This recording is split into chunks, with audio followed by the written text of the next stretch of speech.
The Persian Empire was a glorious kingdom, full of riches, splendor, and majesty. The Persians had conquered the world.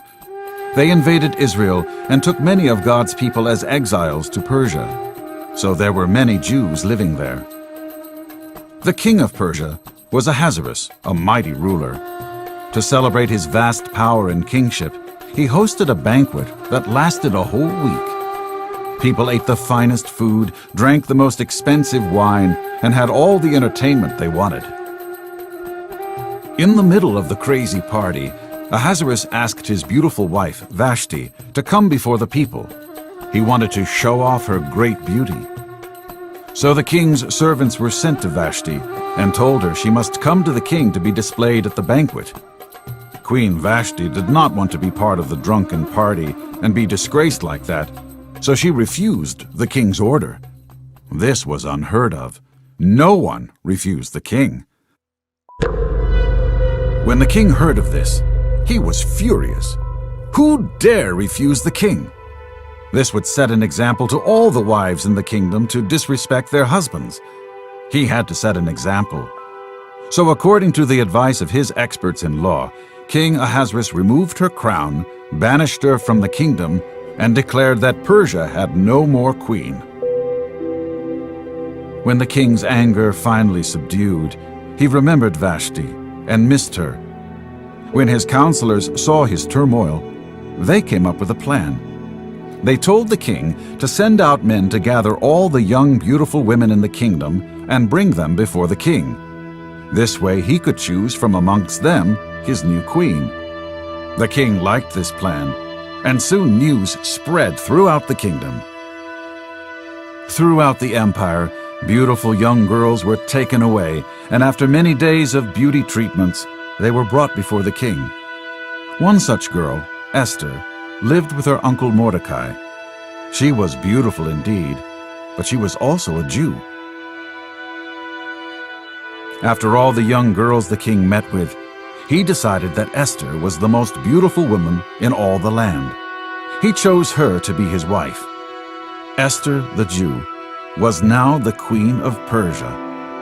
Esther was wise about her new position and kept her Jewish identity a secret, as there were some people in the land who hated the Jews. One of the king's most important officials was a man named Haman. He was a wicked man that hated the Jews. One day, Haman came before the king and presented a plan that made it sound like he was protecting the kingdom from potential enemies, but in actuality would annihilate all the Jews in the Persian Empire. Haman knew that once this edict was signed by the king, it would be irrevocable. So the king believed Haman, and the edict was signed.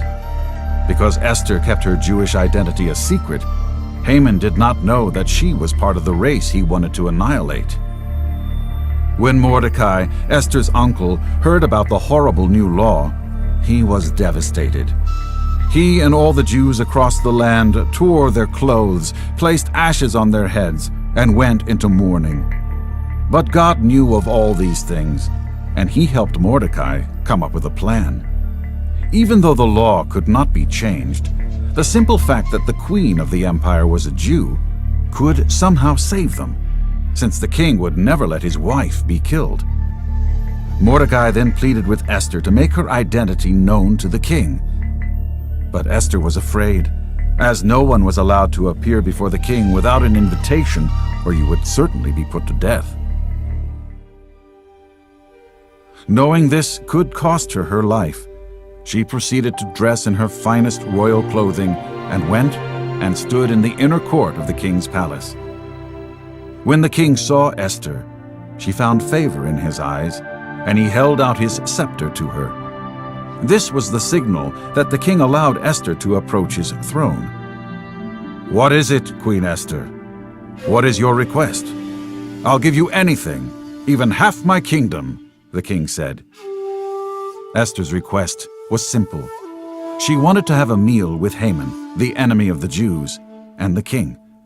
She was going to find a way to tell the king about Haman's evil plot. Twice, Esther held a banquet for the king and Haman. And finally, on the second night, she revealed her Jewish identity to the king and explained to him the consequences of the terrible edict that would annihilate her and her people. When the king heard this, he was furious. He stormed out to the palace gardens.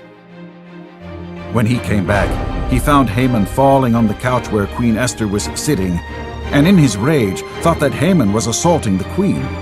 Immediately the king's guards grabbed Haman and took him away. Then one of the servants remembered the gallows that Haman built on which to hang Mordecai. He told the king about this, and the king ordered that Haman himself be executed on those very gallows. Once again, the queen risked her life and went before the king uninvited. She wept and pleaded to him, for the edict would still destroy her people. The king then issued a new one that gave all the Jews in the Persian Empire the right to take up arms and defend themselves against this coming attack. When that day finally came, the Jews rose up against their adversaries and took control of them. Even the palace officials and governors helped the Jews, and they were victorious. The Jewish people celebrated God's victory and instituted a festival that is yearly observed unto this very day. During the festival of Purim, the Jewish people recall God's provision and Esther's bravery.